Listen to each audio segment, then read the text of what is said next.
Nos complace darles la bienvenida a la Universidad Católica Santa María la Antigua.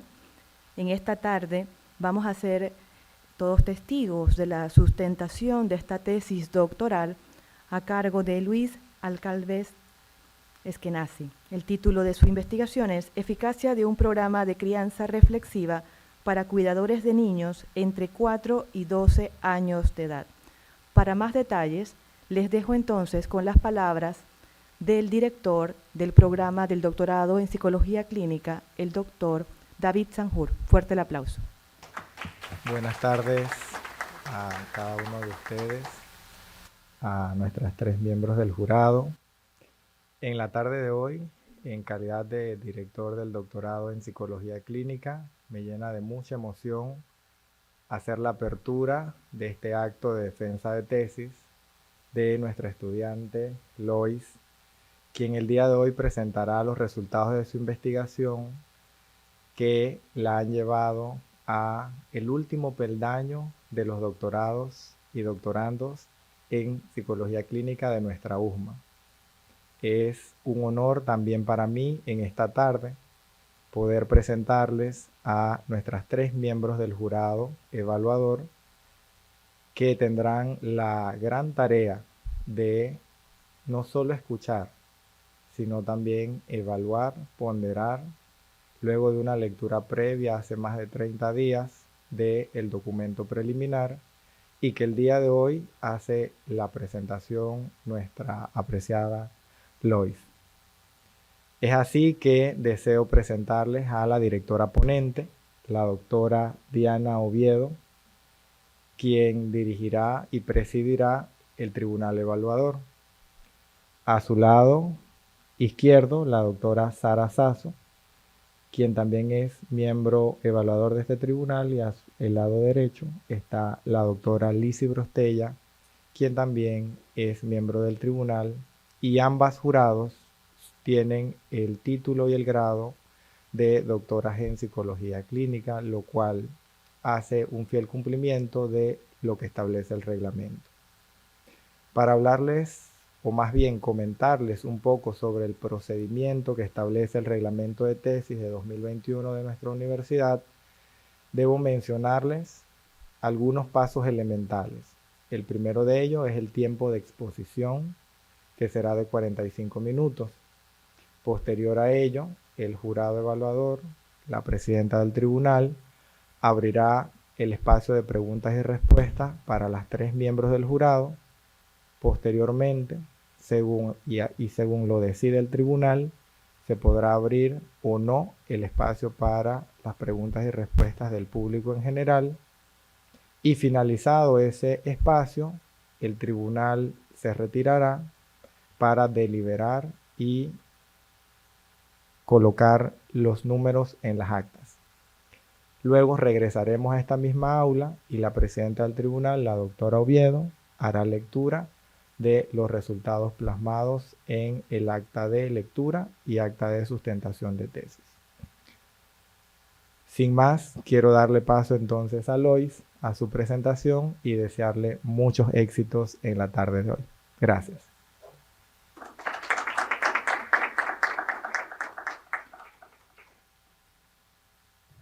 Buenas tardes, miembros del jurado, público en general.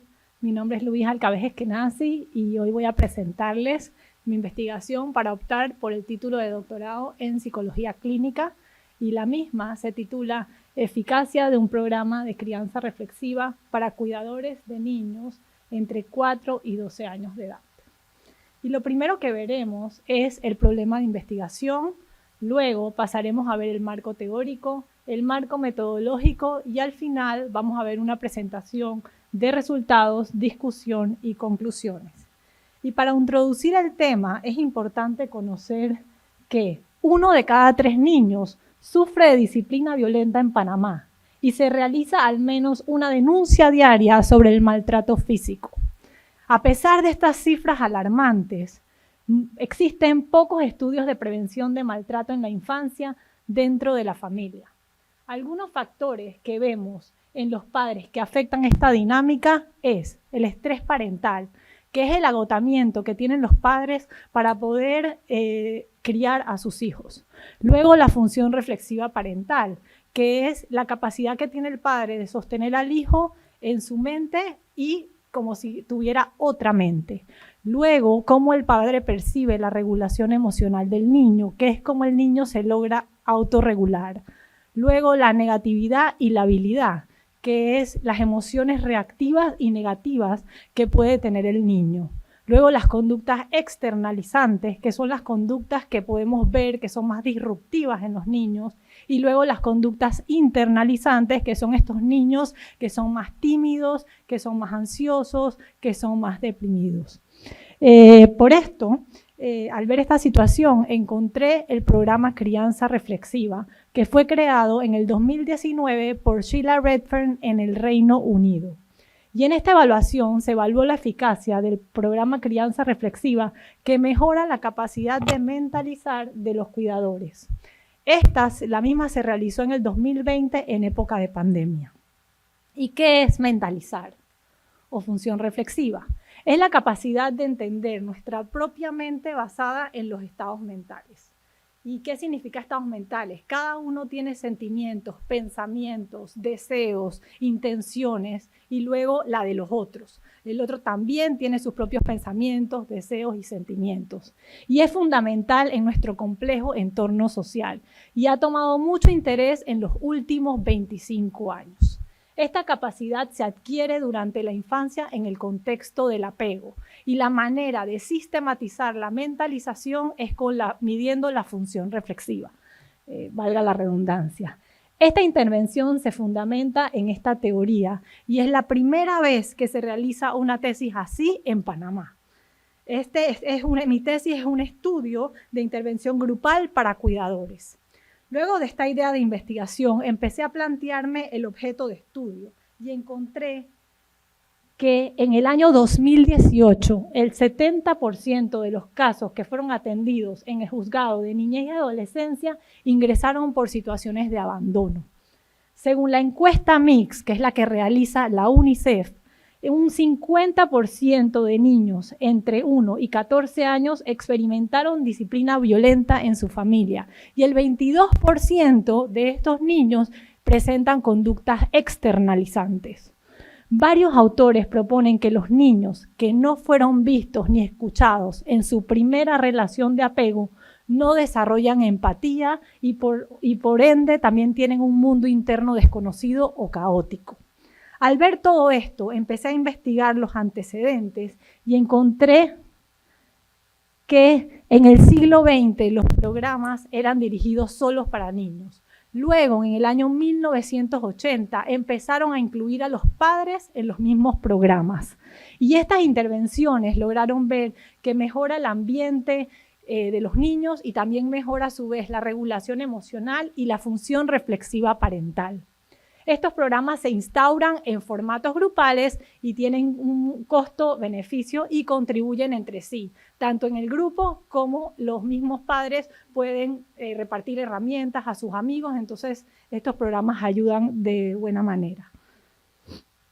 Luego de ver esto, los programas parentales, tanto clínicos como educativos, tienen una vasta evidencia científica y están recomendados para prevenir los trastornos mentales y las conductas inapropiadas o dañinas para los niños. Este comportamiento de los niños es interpretado por el cuidador, ya sea de manera benévola o que el padre piense que su hijo le puede causar malestar.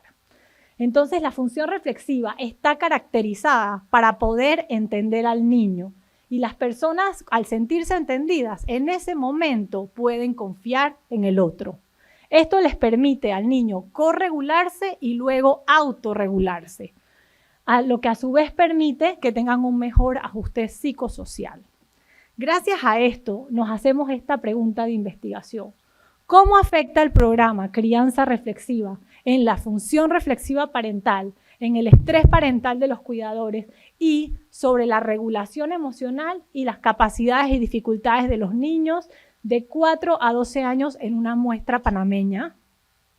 Por ende, nuestro objetivo general es evaluar la eficacia del programa Crianza Reflexiva en las variables función reflexiva parental, y estrés parental y la regulación emocional y las capacidades y dificultades de los niños desde la perspectiva del cuidador en cuidadores de niños entre 4 y 12 años de edad.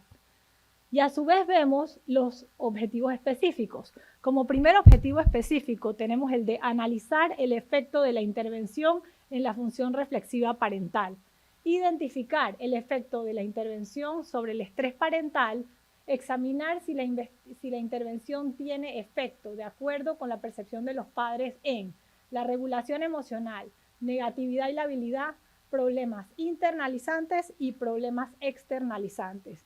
Y de allí nos planteamos estas 4 hipótesis.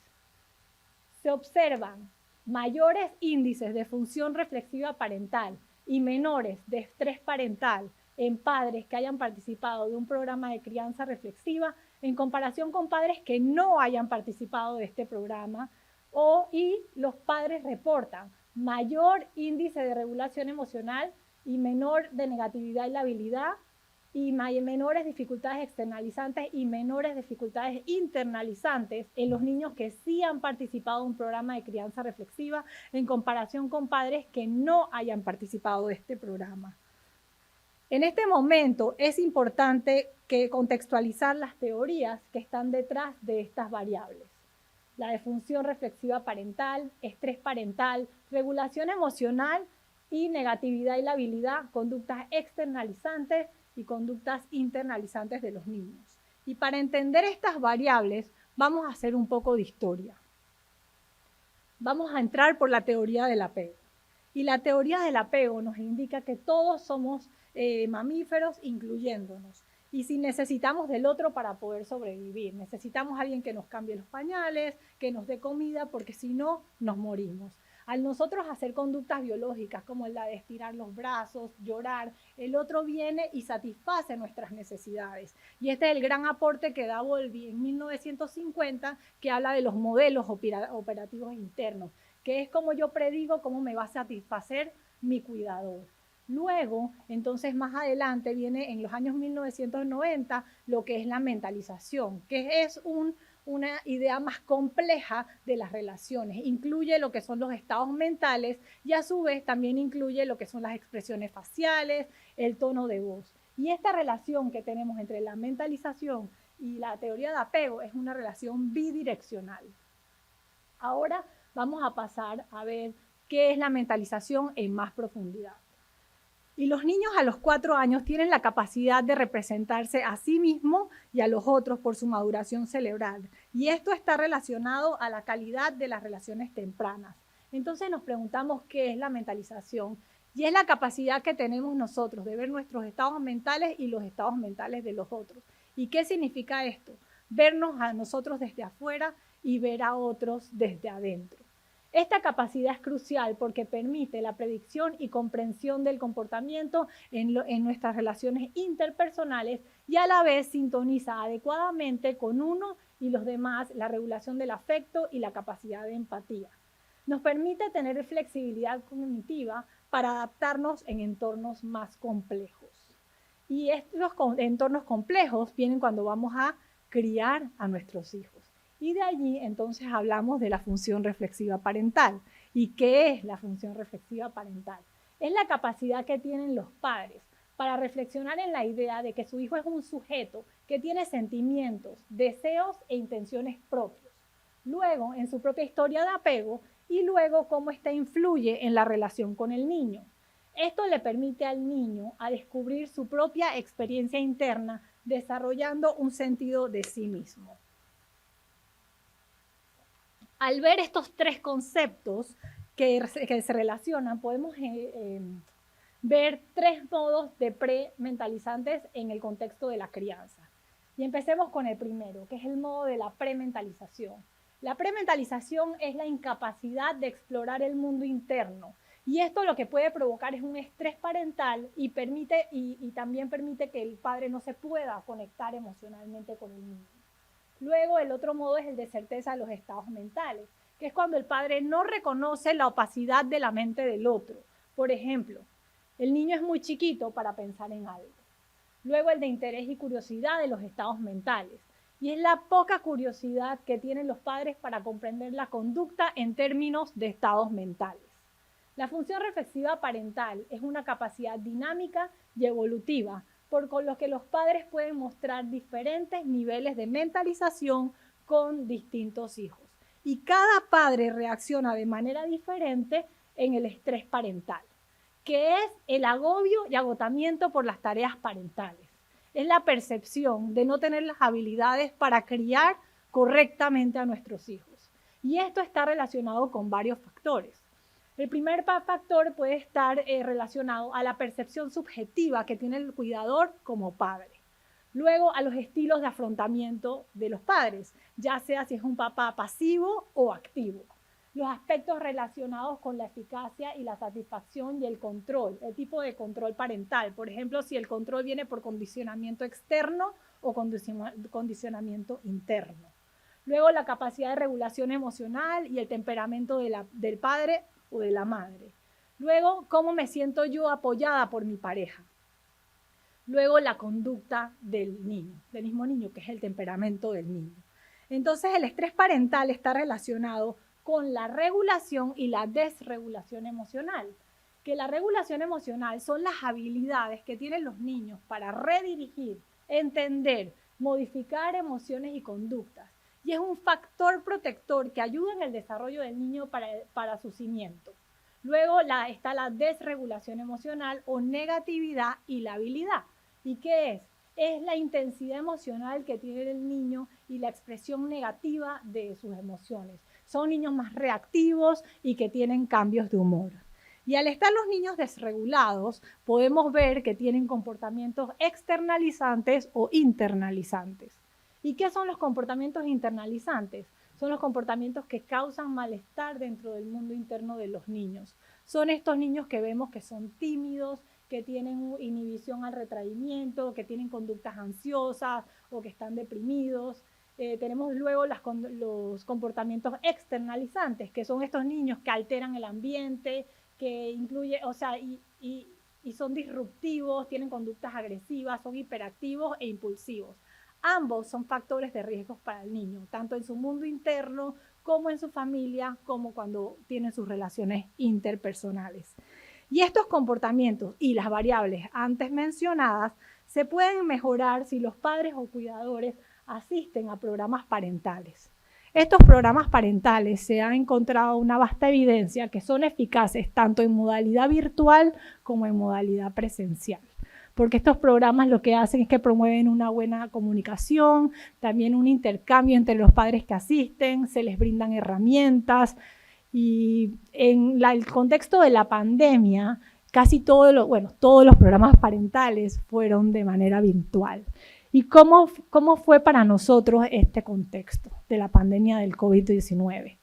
Esta enfermedad infecciosa que se propagó por todo el mundo, lo que logró fue tener familias encerradas, rutinas afectadas, y el aislamiento de los niños causó problemas en sus interacciones sociales y se intensificó el agotamiento con la crianza y las percepciones sobre la salud mental de los niños y niñas. Ahora entraremos a ver qué pasó en mi investigación. La metodología que utilicé fue la cuantitativa de alcance explicativo. Es un diseño experimental de pre, post, conseguimiento y grupo control. Es una muestra no probabilística con asignación aleatoria al grupo control y experimental. Mis participantes eran 40 cuidadores de madres y padres de niños entre 4 y 12 años. Dentro de los criterios tenemos el criterio de inclusión, que son madres o padres de niños y niñas cuyas edades oscilan entre 4 y 12 años de edad, independientemente del nivel socioeconómico y residentes de las diferentes provincias de la República de Panamá. Dentro de los criterios de exclusión se incluían discapacidades severas, como discapacidad física, ceguera o sordera total, discapacidad cognitiva, analfabetismo y todas aquellas personas que no firmaron el consentimiento informado. Llegaron 40 participantes, de los cuales mi muestra se conformaba de 90% madres, 10% padres. Las familias tenían 2 hijos por pareja en promedio. El promedio de edad de los participantes era de 37.5 años. La edad promedio de los niños era de 7 años. El 45% eran varones en el grupo control y el 60% eran varones en el grupo experimental. El 65% de los participantes eran panameños, el 35% extranjeros. Siguiendo con la muestra, el 41.7% ganaba más de 3.000 balboas al mes, el 19.4% menos de 1.000 balboas al mes. El 60% de mis participantes eran casados, el 57.9% tenían título de licenciatura, el 54.1% su pareja tenía título de licenciatura, la pareja trabajaba fuera de casa a tiempo completo en un 78.4% y los participantes que estuvieron en la muestra trabajaban fuera de casa en tiempo completo el 46.2%. Luego, como variable independiente, tenemos el programa Crianza Reflexiva creado por Sheila Redfern y actualmente ese programa se dicta en el Anna Freud Center de Londres. Y ahora les muestro lo que son las variables dependientes o los instrumentos con sus instrumentos de autorreporte. En la primera variable independiente tenemos el estrés parental. Y se midió con la escala de estrés parental PSISF. Es una escala que tiene 36 ítems con 3 subescalas. El estrés del padre, el estrés de la relación del padre con el hijo y el niño difícil. A mayor puntuación, mayor estrés parental. Luego, la segunda es la función reflexiva parental. Y esta se midió con el cuestionario de función reflexiva parental, el PRFQ. Este tiene 18 ítems y mide 3 subescalas. La escala de prementalización, que a mayor puntuación, menor función reflexiva parental. Luego están las escalas de certeza de los estados mentales y la de interés y curiosidad, que el puntaje promedio significa que tienen mayor función reflexiva parental. Luego tenemos el de la regulación emocional y negatividad y la habilidad. Y ahí se utilizó la lista de control emocional, el ERC, que es un cuestionario que tiene 24 ítems y que mide 2 subescalas. A mayor regulación emocional, mayor puntuación es mayor regulación, y en la negatividad y la habilidad, mayor puntuación es mayor negatividad y la habilidad. Luego el cuestionario de capacidades y dificultades, que ahí se utilizó el cuestionario de capacidades y dificultades, que es el SDQ, que tiene 25 ítems con 5 subescalas, de las cuales usamos 4, y se midió las conductas externalizantes a mayor puntuación y las conductas internalizantes de igual manera a mayor puntuación. Luego se hizo el cuestionario sociodemográfico, en donde se vio el sexo del niño, la edad del niño, la escolaridad, si presentaba alguna discapacidad, si la escolaridad del padre, la edad del participante, la nacionalidad, su relación con el niño, estado civil, educación, trabajo, ingreso mensual y cantidad de hijos en su casa. Luego se aplicaron estos instrumentos al realizar las 8 sesiones semanales, que eran 2 horas cada una. Y hablando un poco de las sesiones, en la primera sesión se habló de lo que era la introducción del programa. Y en esa sesión se introduce la primera herramienta, que es el termómetro emocional. El termómetro emocional permite que el padre pueda ponerse en su mente y evaluar en dónde está en el termómetro y cómo se siente. Luego, en la segunda y tercera sesión, se veía lo que es el mapa parental. Y el mapa parental es una herramienta que ayuda al padre a poner, cuando tiene una situación difícil con el niño, a entender su historia de apego y cómo él se siente. Luego, en la cuarta y quinta sesión, se introduce lo que es el app parental. Y el app parental es una herramienta que nos ayuda a ver lo que subyace detrás del comportamiento del niño. Luego, en la sesión 6 y 7, se ve lo que es la disciplina a 2 manos y se ve lo que son los estilos de crianza. También se ve cómo aumentar la cooperación y los principios de crianza reflexiva con respecto a la disciplina. Y en la sesión 8 se hablaban de los buenos momentos de mentalización y cómo prepararse para prevenir estos malos momentos, y se hacía un recorderis de las herramientas. Ahora vamos a hablarle un poco del procedimiento. Este es un ensayo controlado aleatorizado realizado en junio del 2020. Yo mandé por WhatsApp todos los afiches y llegaron 49 personas para ser evaluadas.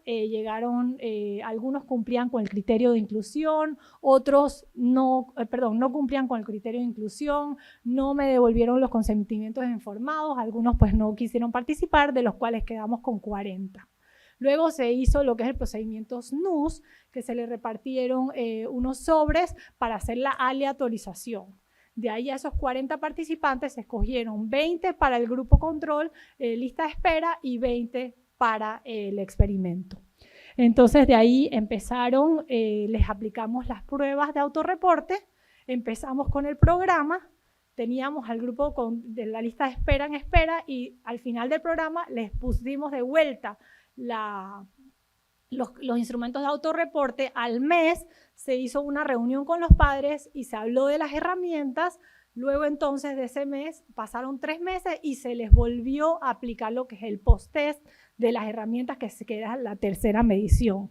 Luego que terminamos todo, se le dio esta intervención a la lista de espera. No los dejamos sin intervención. De ahí, en este estudio se fue aprobado por el Comité de Bioética de la Investigación de la Universidad de Santander.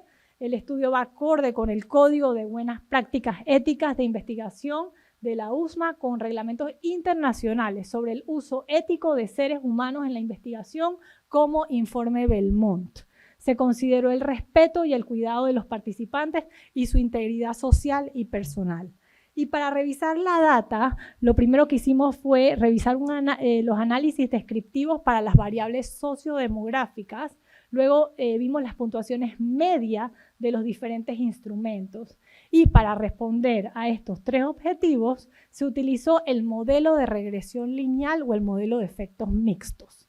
Este modelo es donde se incluye el intercepto como efecto aleatorio y la edad, el momento de evaluación y el tratamiento y la interacción como efecto mixto, y el momento de evaluación y tratamiento también como efecto mixto. Y este fue el que utilizamos, que fue el modelo 5, que más se ajustaba a la investigación.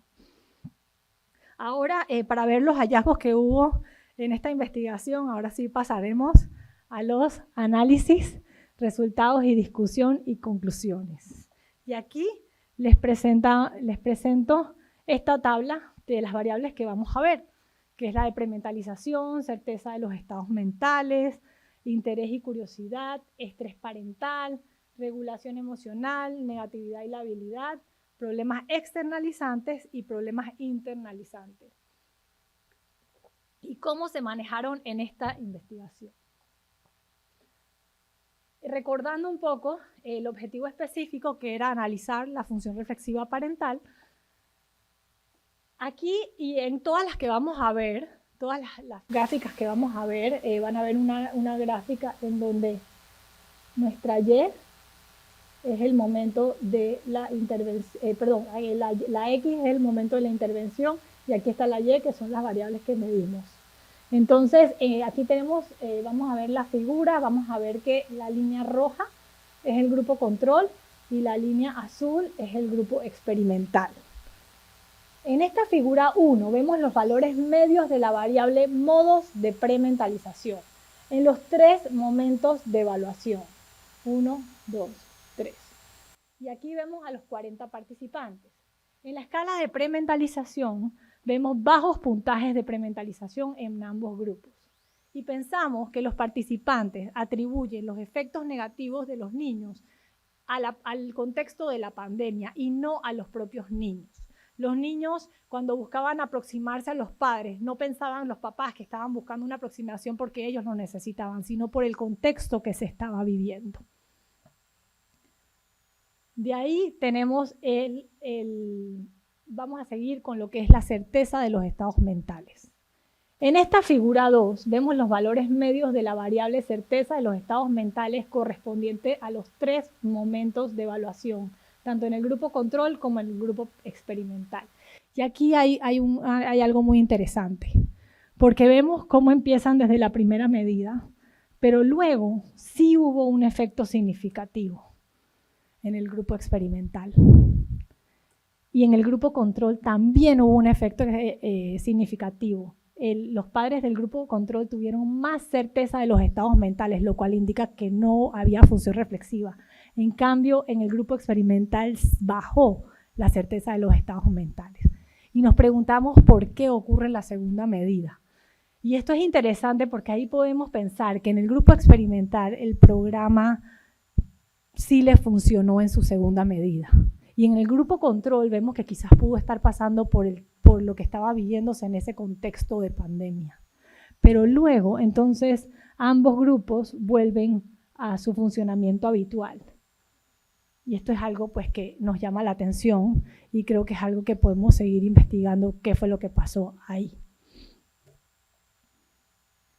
Ahora vemos que en el interés y curiosidad, en la figura 3, vemos la variable de interés y curiosidad de los estados mentales correspondiente a los 3 modelos de evaluación en el grupo control y en el grupo experimental. Y aquí tampoco se observa un efecto significativo, pero sí hay algo interesante también, que el grupo control empieza con niveles más altos y pensamos que puede ser por la novedad de la pandemia, pero luego termina, o sea, disminuye su interés y curiosidad, mientras que en el grupo experimental queda igual. Quizá pudo ser posible que el programa haya servido como buffer en el grupo experimental. Entonces, para poder hablar de lo que es la función reflexiva, no se rechaza la hipótesis nula porque no se observan mayores índices de función reflexiva en padres que hayan participado con los que no. Estos resultados pueden deberse a la pandemia COVID-19 y a las restricciones para detener su propagación. Pudieron afectar la efectividad de esta intervención en la función reflexiva parental. Y aquí es consistente con varios estudios. Hay un estudio que habla de que si hay una mejor situación económica familiar en la función reflexiva parental baja, disminuye. Entonces, quizás por la incertidumbre de la pandemia pensamos que eso pudo haber pasado, pues esa puede ser una posible explicación, perdón. Y en el grupo control, por ejemplo, todas sus medidas de función reflexiva parental eran bajas, lo cual significa que en el grupo control teníamos madres más jóvenes. Y ahí estuvo un estudio consistente que indica que las madres más jóvenes se les disminuye la función reflexiva parental.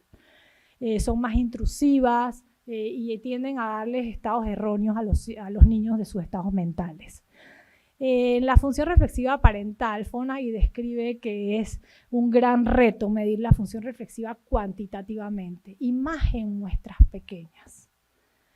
También esta herramienta se hizo para una comunidad occidental anglosajona más individualista, y lo cual pudo haber tenido un tema cultural con nosotros aquí en Panamá. Ahora vamos a pasar a ver lo que es el objetivo específico de identificar el efecto de la intervención sobre el estrés parental. En la figura 4, valores medios de la variable estrés parental total correspondiente a los 3 modelos de evaluación en el grupo control y el grupo experimental en ambos grupos. Y bueno, aquí sí hubo un efecto significativo en el estrés parental, y lo cual a mí me satisface mucho esto porque, hablando un poco al principio de que 1 de cada 3 niños sufre de disciplina violenta y hostil en Panamá, esto creo que es un gran aporte para nuestro país. Y aquí vemos que se observan menores índices de estrés parental en los padres que sí participan del programa, y es consistente la medida 3 meses después de haber terminado el programa. Y en cambio, en el grupo control vemos un leve aumento, pero no es significativo. Y estos cambios, pues aquí podemos ver que se mantienen en el tiempo. Aquí se rechaza la hipótesis nula porque sí se observan menores índices de estrés parental en padres que hayan participado con los que no, y el leve aumento que vimos en el grupo control coincide con estudios que describen que en la pandemia COVID-19 y sus restricciones debido a las tareas de virtualidad y cambios en las rutinas, fue difícil la interacción entre padres e hijos, lo cual afectó el estrés parental. La disminución del estrés parental es trascendental, ya que influye en la sensibilidad y capacidad de respuesta que tienen los cuidadores hacia sus niños. Hay varios estudios que se hicieron para mejorar la función reflexiva parental, donde se ha visto la reducción del estrés parental. Y esta disminución se asocia a cambios en la percepción de los padres en atributos positivos y negativos del niño antes y después del programa.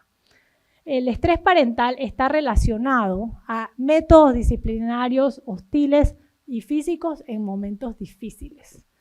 En un estudio de 300 padres de niños entre 3 y 6 años se demostró que al experimentar un menor estrés parental, estos niños tienen una estabilidad emocional, son niños que tienen mayor motivación, son niños que tienen tolerancia a la frustración, paciencia y persistencia en sus objetivos.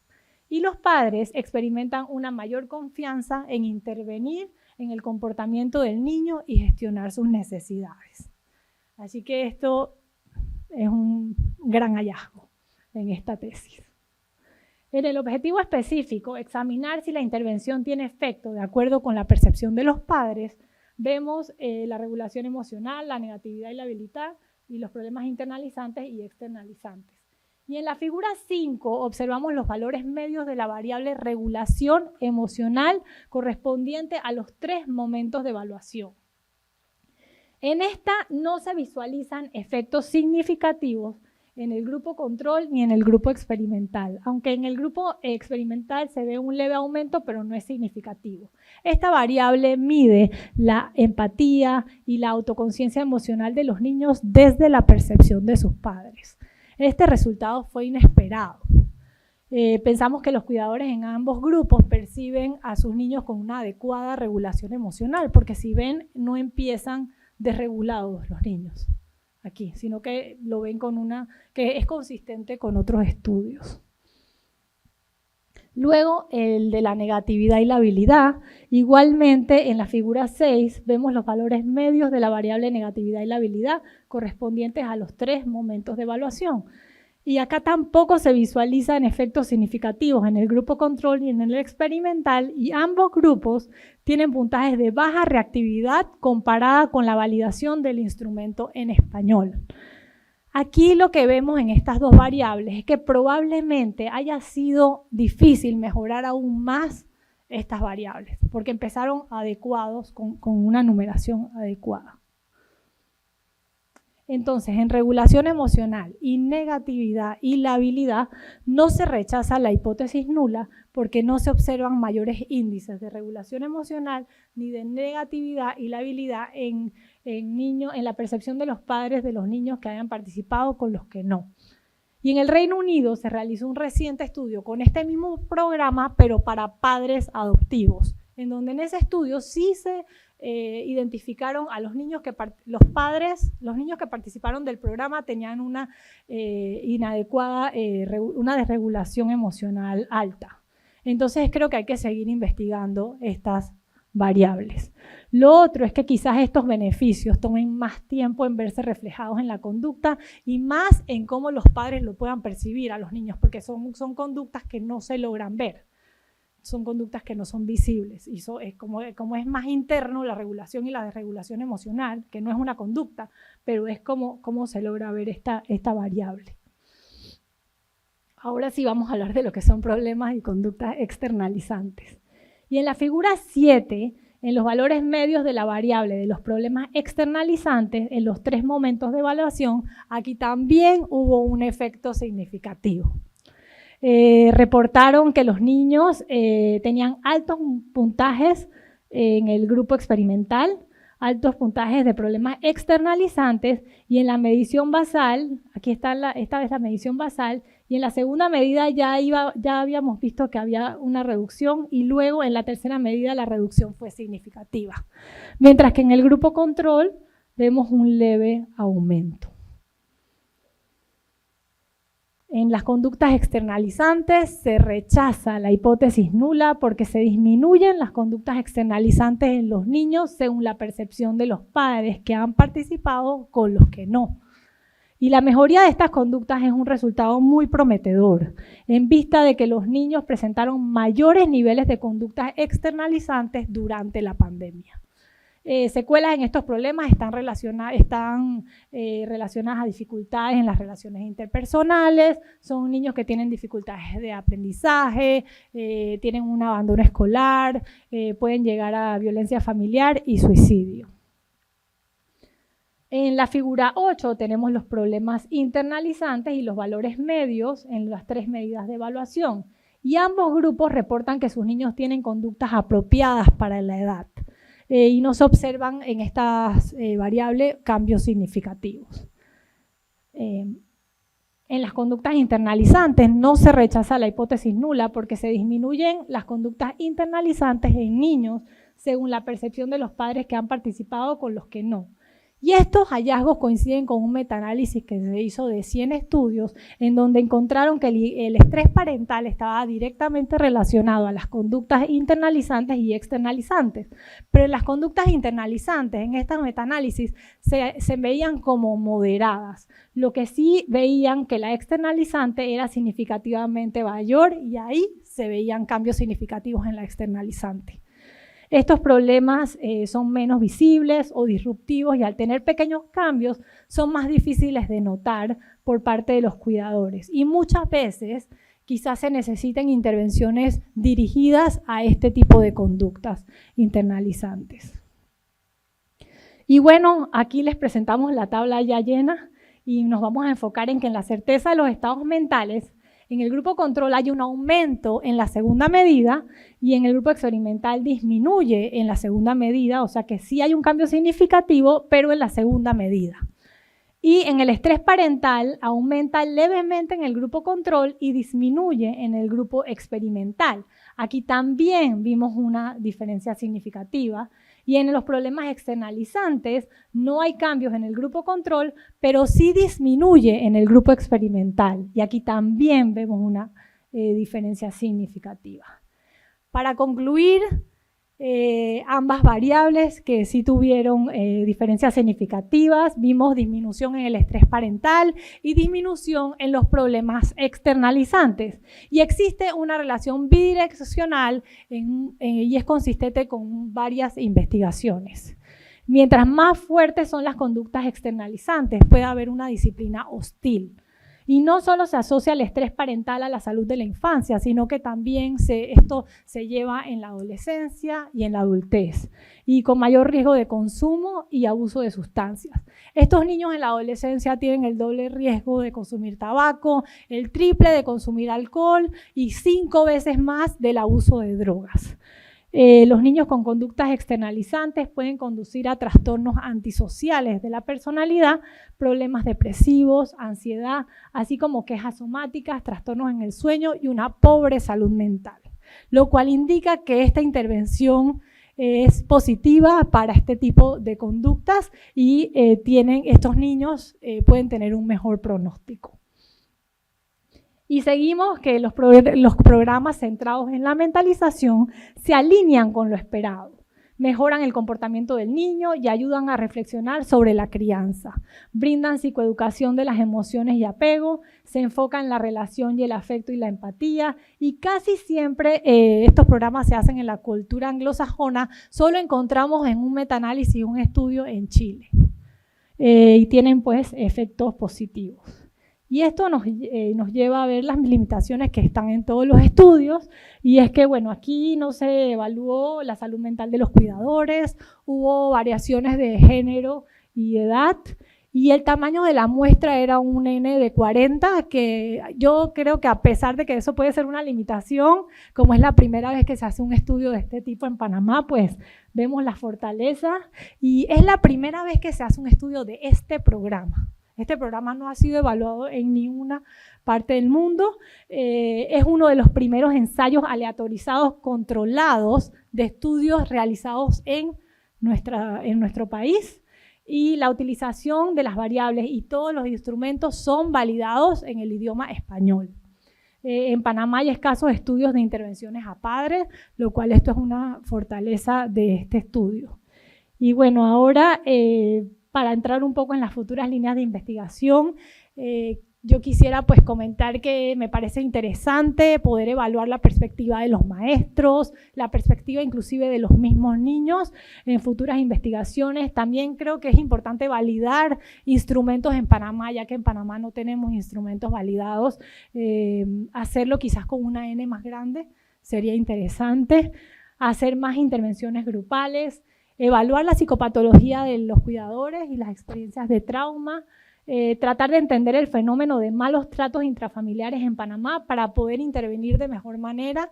Y algo que me surgió en estos meses de ver todo esto es que me da curiosidad saber cómo hacerlo y que no sea la pandemia, ¿no? Hacer este programa de manera presencial, y entonces poder comparar quizás ambos hallazgos. Esa curiosidad la tengo ahí quizás para futuras, quizás para de aquí a un mes, no sé. Y bueno, mi experiencia clínica, sí. Mi experiencia clínica, este fue un programa, a veces uso yo, a veces uso Podemos, a veces uso los diferentes, porque creo que hacer una tesis sola es difícil. Tengo un grupo de personas muy importantes, por lo menos tuve cofacilitadores como Sergio González, Joana Zapata, para los diferentes grupos que hicimos. Fueron 4 grupos de 10 personas cada uno. Este programa lo traducimos Joana y yo, y lo adaptamos a la cultura de Panamá, así que el programa ya está listo, tenemos que nada más pasar a hacerlo de nosotros con el ISBN. Y los padres no traje ninguna foto porque era confidencial, pero muchos de ellos nos reportaban que no habían pensado en esa forma de ver las cosas. La mentalización es un nuevo concepto que me hizo entender más a mi hijo. En el contexto de pandemia todo el mundo sentía que todo era negro, nada, que si lavar los vegetales, que si esto, que si lo otro. Y la verdad que tener un grupo de padres que pudieran decirse y recomendarse cada uno, al final nos decían, esta es una luz al final del túnel. No, ¿sabes? Como que no me lo imaginaba. Entonces creo que nos dio un respiro a todos. Y yo con esto pues termino.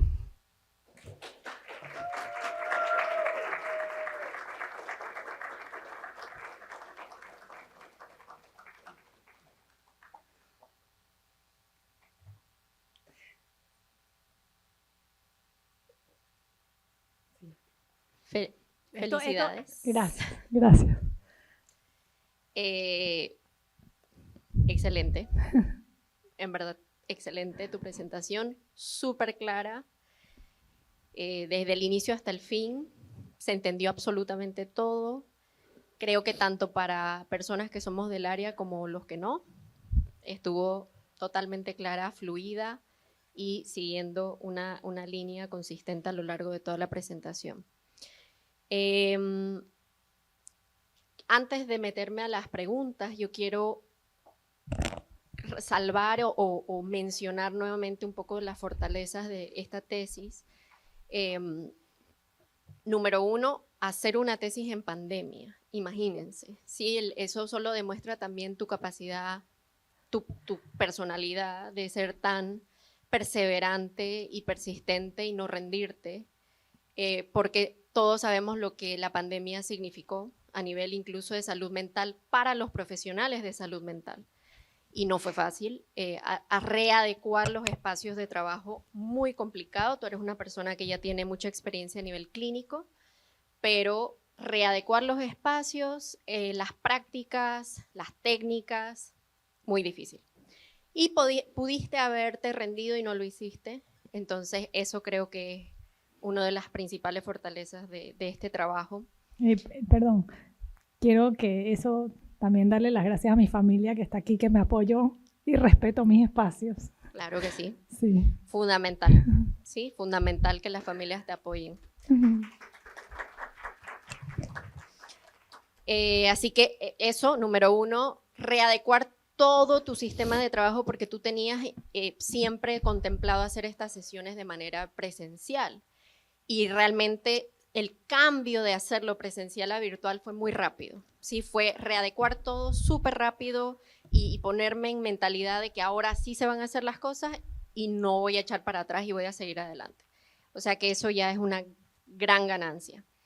Este estudio, para los que no están en psicología se suele hacer muchos estudios de intervención, especialmente en otros países, a este nivel de rigurosidad. ¿Sí? No es, hago un taller y bueno, veo si hubo cambio o no. Necesitamos tener este nivel de ser tan rigurosos al momento de dividir nuestros grupos. Esta es una división. El estudio de Luis a nivel metodológico es lo más riguroso que puedes tener. Incluye grupo experimental, incluye grupo control, incluye 3 mediciones de intervención, incluye aleatorización de la muestra con un método muy riguroso. Entonces es una gran fortaleza. Y para los estudios clínicos con medicamentos esto se hace todo el tiempo, para los psicológicos no y hace falta. Pero yo te quería preguntar si es que tú pudieras, porque obviamente como mencionaste habían varias limitaciones, y si tú pudieras cambiarlo de alguna manera desde el momento que armaste el estudio, desde el momento que elegiste tus variables y tus instrumentos, desde el momento que hiciste el programa, las sesiones, todo, ¿cuáles serían como los cambios que tú le realizarías para mejorarlo, para poder repetirlo, replicarlo en un futuro? Sí. Es una buena pregunta porque yo no sé si lo que yo creo que cambiaría, si me preguntas ya, son algunas herramientas. Algunas herramientas que usé de autorreporte. Creo que sería un poco más rigurosa en buscar herramientas que tengan quizás más estudios. Tienen sus validaciones. Y también algo que yo sí hablé con la autora del programa es seguir seguir meses después dándole seguimiento a los padres. Era una de mis ideas, como seguir una vez al mes, seguir como con ellos un par de meses y de repente hacer quizá una cuarta medida para evaluar, porque por ejemplo lo que no salió, que era la regulación emocional y las conductas internalizantes y la negatividad y la habilidad, como demora más tiempo en ver estos efectos, entonces creo que eso hubiera sido un poco más, es algo que yo me hubiera gustado hacer. Y tenía una idea y lo hablé con la autora, pero ella me dijo no, el programa es así y como que sí. Esto que mencionas de los instrumentos, específicamente hablando del de función reflexiva parental, comentaste como que quizá no era el más adecuado para sí, utilizarlo porque es muy difícil de medirlo cuantitativamente. Entonces, ¿a qué te referías? Sí, bueno, el de la función reflexiva parental, uno de mis intereses era entrenarme con la PDI, que es una entrevista semiabierta que mide la función reflexiva parental. Y yo en ese momento traté de hacer lo que es el entrenamiento, pero no había salido el entrenamiento. Entonces el entrenamiento salió después que ya yo había terminado todas mis mediciones, que ya tengo el entrenamiento, ya lo puedo aplicar y ya tengo gente que lo puede evaluar. Entonces yo creo que hubiera usado la PDI. Hay un estudio que se llama el 5-Minute Speech, que pones al padre a hablar, le haces 3 preguntas y ahí puedes medir la función reflexiva parental y puedes ver el cambio, porque la función reflexiva parental también es difícil de cuantificar y demora. Hay muchos estudios que indican que una de las variables que mejoran es la PM, que en este estudio no se vio, pero sí se vio la CM, que la CM es muy difícil de cambiar. Entonces eso es un hallazgo importante. Pero sí, yo creo que evaluando con la PDI puede ser una buena herramienta. En 5 minutos preguntarle al padre un pre, un post y luego el follow-up.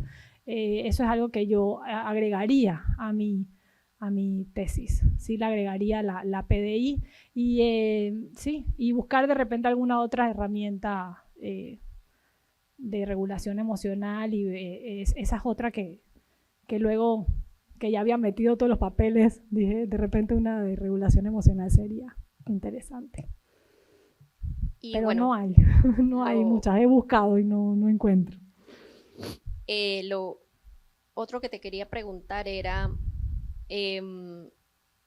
sobre tu experiencia dentro de las mismas sesiones. Aquí vemos, bueno, fueron 8 sesiones, pero fueron 4 grupos, entonces las 8 las tenemos que multiplicar por 4. Sí. Sí, y al final tenemos 31. 3 medidas, entonces podemos empezar como a tratar de entender todo el trabajo que se invierte en este tipo de estudios.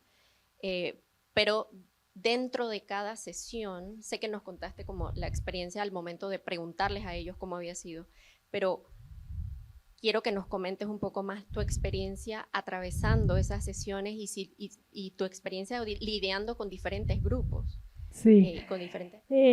Cosas que me encontré en cada uno de los grupos, que era muy interesante, eran las diferencias socioeconómicas que habían.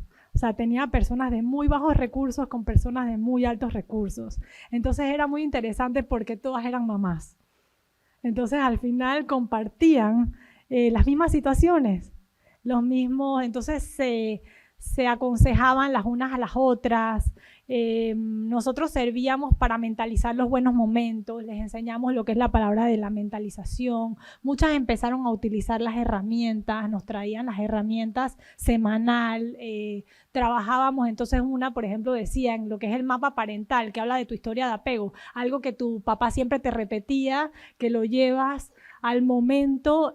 Por ejemplo, mi papá siempre me decía que no puedo permitir de botar comida, entonces yo con mi hijo le digo que se tiene que terminar la comida. Entonces de ahí salía otra y me dice, a mí también me pasó lo mismo. Entonces ahí se compartían, y todas estas cosas que fuimos evaluando, también cómo entro a interactuar con mi hijo. Entonces nos traían sus propias experiencias, nosotros lo manejábamos como cofacilitadores, que creo que es importante que seamos psicólogos los cofacilitadores del grupo, para poder pues servir ¿sabes? de contenerlos un poco en los programas.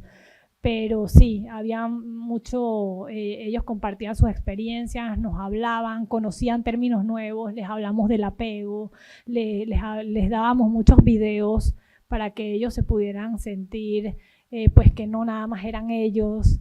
Entonces, ¿cómo es la situación de ser, por ejemplo, la disciplina a 2 manos? Por un lado, entender, y por otro lado, ¿sabes? Ayudar al niño a que se porte bien. Entonces, todas estas cosas fueron herramientas, la verdad, que de mucha ayuda para estos participantes. Y ya para terminar, quería preguntarte, definitivamente que llevas varios años ya haciendo este estudio, ¿cuál consideras que va a ser el aporte de esto que aprendiste haciendo esta tesis en tu práctica clínica? ¿Cómo te imaginas a ti misma ahora que ya tienes un poco más de manejo a nivel de investigación y a nivel de este tipo de estudios? Bueno, yo siempre me imaginé como una psicóloga clínica en mi clínica con pacientes. Y la verdad que esta investigación me abrió todo un mundo. Y me encanta la investigación, y creo que ahora puedo medir realmente de una manera rigurosa lo que estamos viendo en la clínica, y podemos ser objetos multiplicadores para otras investigaciones y para así ayudar a poblaciones masivas. Sí, esto ya no es atendí a un paciente y qué pasó con ese paciente, ya es hablar de números más grandes, de ver investigaciones, de ser consistentes, de leer qué está pasando aquí, qué está pasando allá. Entonces, en realidad esto a mí me ha dado un aporte muy significativo en mi experiencia, y es algo que en este momento pues quiero seguir haciendo, que me gusta mucho lo que es la investigación, y mucho te lo debo a ti, Diana. Gracias, Sí. Luis.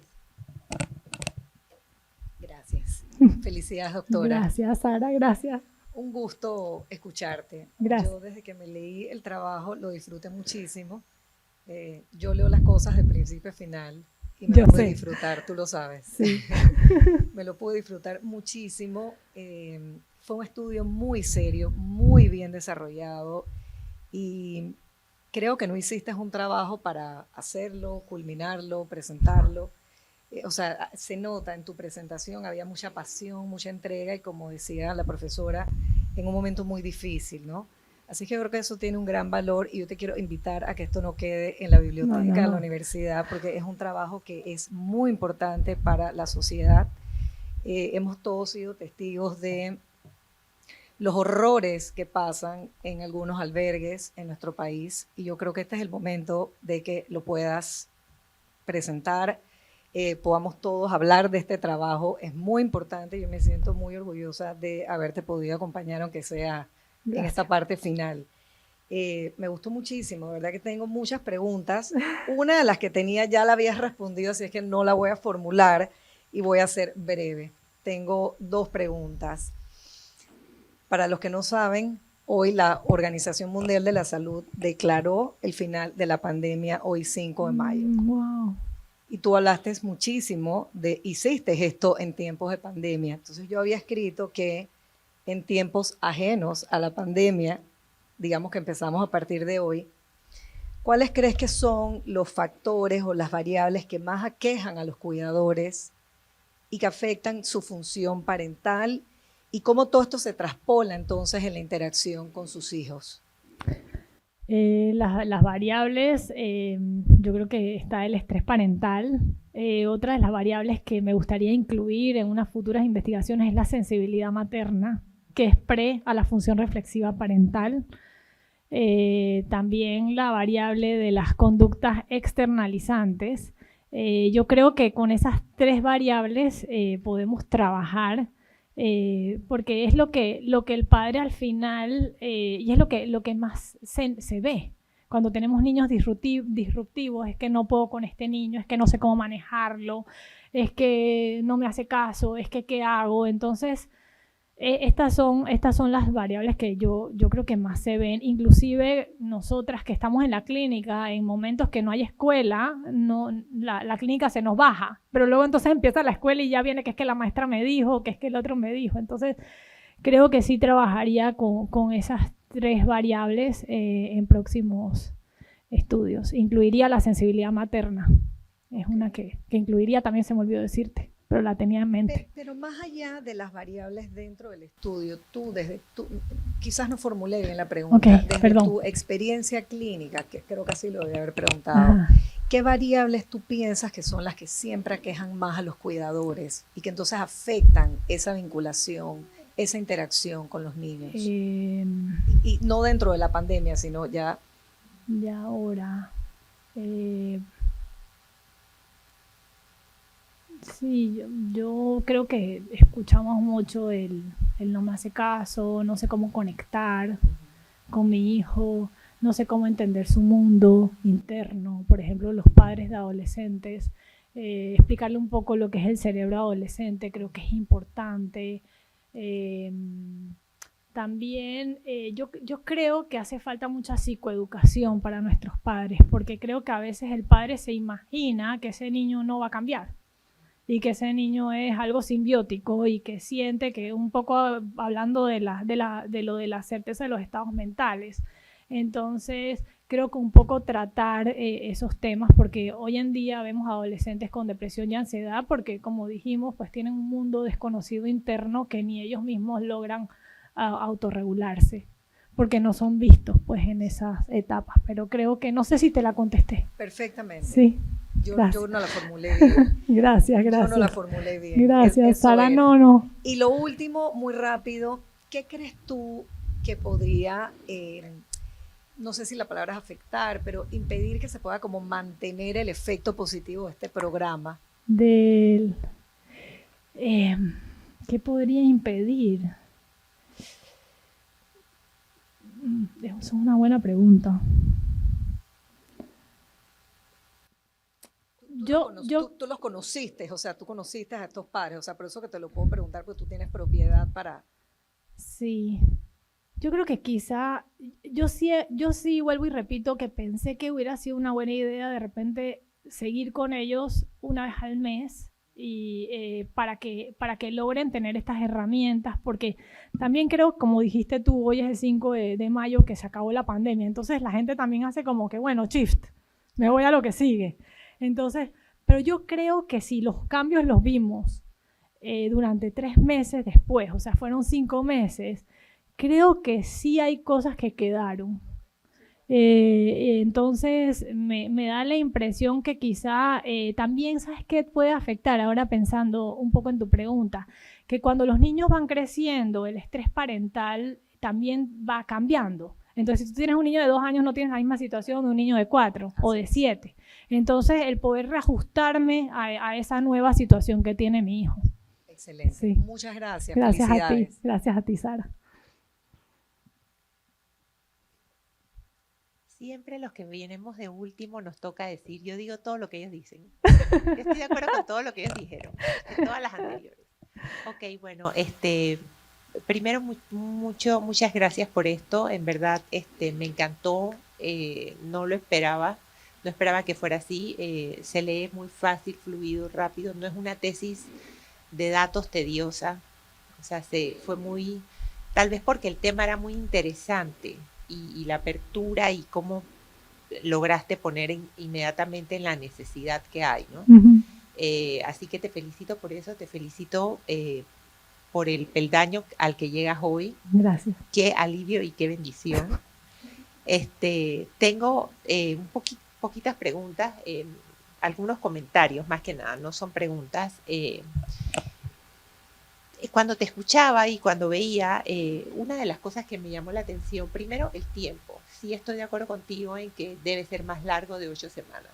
Okay. Y estoy de acuerdo contigo en que debe ser extenso hasta 1 año, porque ver cosas como la capacidad del padre para poder mentalizar en el niño, cómo él tiene la mente de su hijo en su mente y los cambios que conduce conductualmente en el niño, en 3 meses es casi imposible, sí, porque los hábitos toman mucho tiempo. Así que tengo otra pregunta por ahí que no sé si, creo que ahí puse last, pero estoy matando por decirla ya, que es cuáles son los planes que tienes para este proyecto, porque en verdad sí siento que es importante llevarlo a las escuelas y ofrecerlo como algo, o sea, es importante llevarlo a alguien que le pueda dar seriedad y poder darle una exposición de manera tal que en tiempos en los que la salud mental es tan precaria en nuestro país, en el mundo entero, pero estamos hablando de Panamá,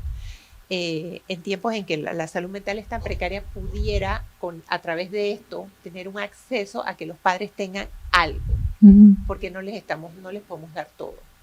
Así que sí, bueno, yo sí creo en el programa.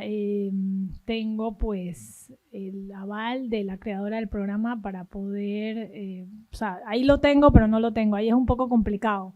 Pero sí mi intención es como seguir entrenando a facilitadores que sean psicólogos para poder hacer el programa. También en Inglaterra estaban esperando el día de hoy para poder usar esos números para hacer esto masivo allá, porque este programa no ha sido evaluado en Inglaterra, solamente el de los padres adoptivos, que es de 10 semanas casualmente, y ese sí están haciendo un estudio grande de 400 familias.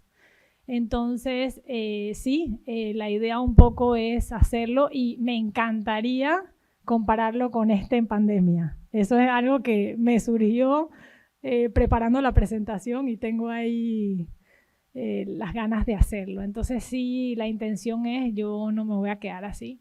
La mentalización me apasiona, la función reflexiva parental me apasiona y espero pues tener todos los permisos para seguir multiplicando. Y yo creo que si no, igual pues cualquier otro programa, lo interesante es que los programas parentales funcionan. Y la idea un poco es de seguirlos promocionando en Panamá para que no tengamos estas cifras tan alarmantes que presenté hoy, pues.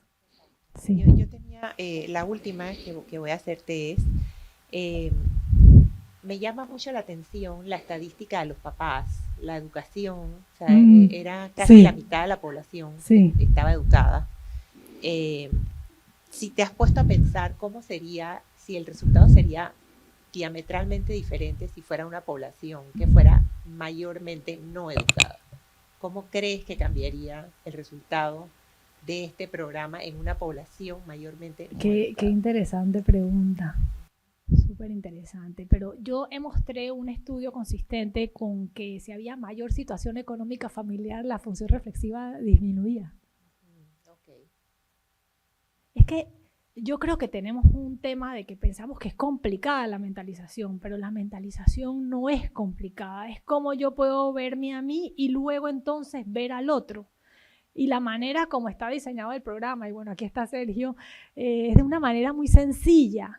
Entonces yo creo que igual las personas de bajo nivel socioeconómico lo pueden entender. Y era súper interesante porque ahora que lo dijiste me acordé que en los diferentes grupos sí había, o sea, estaba bien, esa parte sí estaba bien mezclada, pues.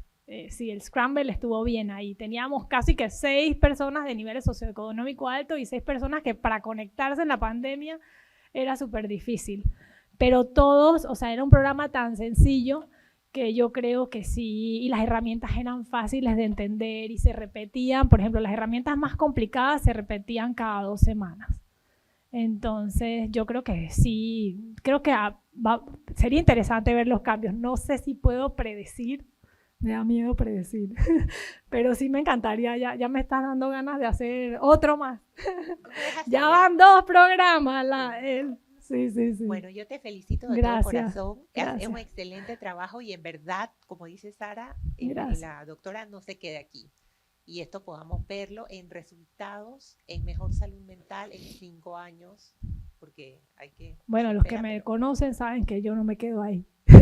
Muchas gracias y felicidades. Gracias, Lizzy, gracias.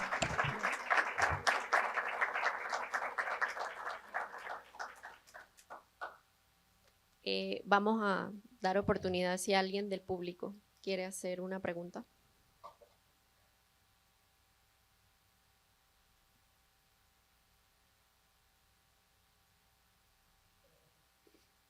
Luis.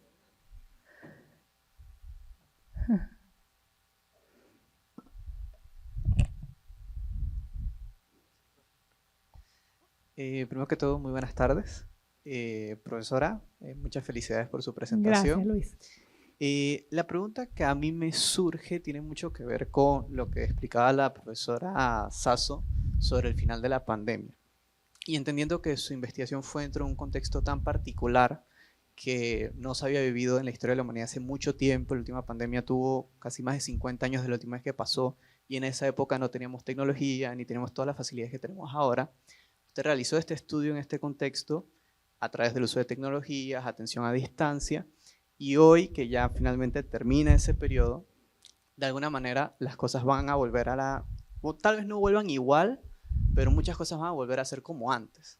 Los niños ya están yendo a las escuelas, dejan de ocupar ese espacio físico en casa, los padres vuelven a sus trabajos físicamente, algunos tal vez se queden con teletrabajo más o menos, pero ciertas cosas que no estaban pasando en la pandemia al momento que hizo el estudio van a empezar a pasar.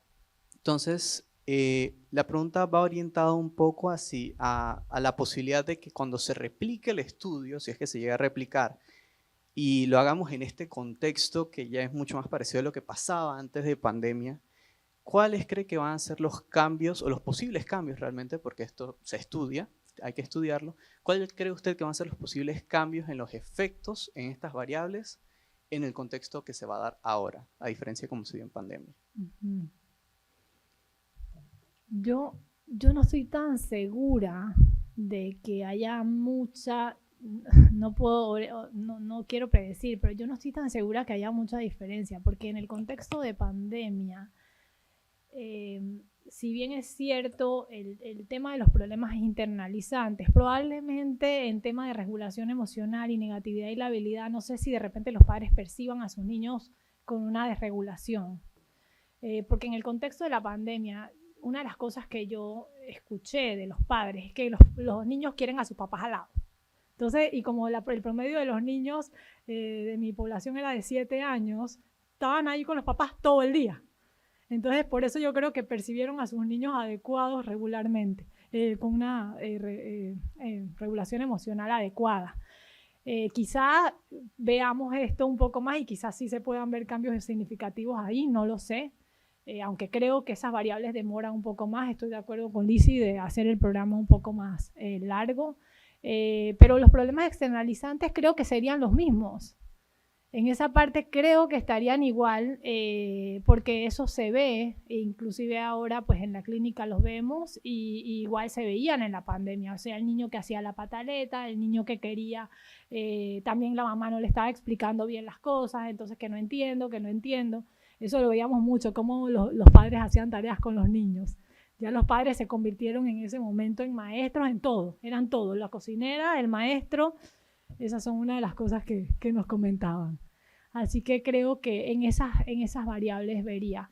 Pero lo que sí creo que entre estrés parental y conductas externalizantes creo que sería lo mismo. Okay. Y una segunda pregunta que me surge del estudio que usted mencionó de cómo a mayor nivel socioeconómico la función reflexiva parental era menor. No sé si ese estudio también explicaba el por qué o cuáles factores de ese hecho hacían que esa función reflexiva parental bajara. Es interesante tu pregunta y tengo que decirte que me das tu email y voy a buscar el estudio, porque de tantos estudios que leí en este momento, ese estudio no lo tengo así como en mi mente, pero tengo el compromiso contigo. Me escribes y te lo voy a contestar, te lo voy a buscar, creo que es el de Ani. Allá abajo estaban todos los estudios, pero yo te lo voy a buscar y te lo voy a leer y te voy a mandar la respuesta. ¿Está bien? Perfecto, listo, gracias. Gracias, Luis.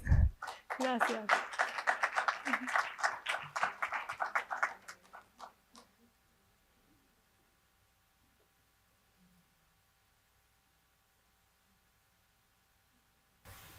¿Alguna otra pregunta? Bueno, cerrado el periodo de preguntas, nos retiramos las 3 miembros del jurado por la puerta de salida y tomaremos un tiempo de receso mientras se delibera.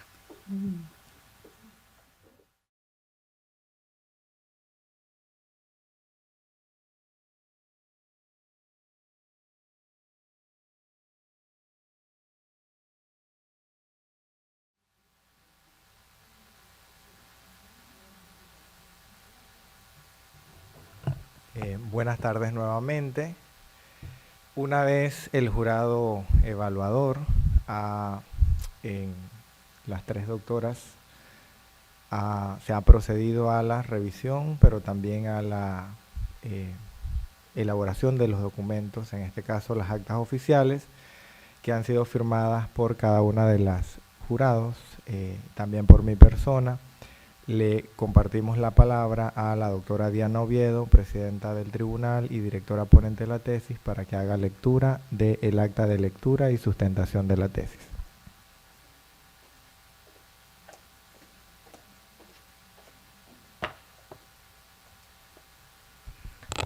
Acta de sustentación de tesis de doctorado. Considerando que Luis Alcabezo Férez Kenazi, con cédula de identidad personal número 8-700-433, estudiante de la carrera Doctorado en Psicología Clínica, ha presentado por primera vez su tesis titulada Eficacia de un programa de crianza reflexiva para cuidadores de niños entre 4 y 12 años de edad. Que la defensa de la tesis ha sido calificada por el tribunal. Jurado 1, Diana Oviedo, calificación literal de A, numérica de 100. Jurado 2, Lizzy Brostella, calificación literal A, numérica 100. Jurado 3, profesora Sara Sasso, calificación literal A, numérica 100. Que la defensa de la tesis en cuestión ha sido calificada con la nota literal de A, numérica de 100. Que en el acto de lectura de la tesis de fecha 28 de abril 2023, este tribunal calificó dicha tesis con la nota literal de A, numérica de 98, resuelve aprobar la opción tesis, calificar finalmente la tesis con nota literal de A y numérica de 99. Y ahora se comunicará este dictamen a la Vicerrectoría Académica, Secretaría General y al estudiante. Felicidades.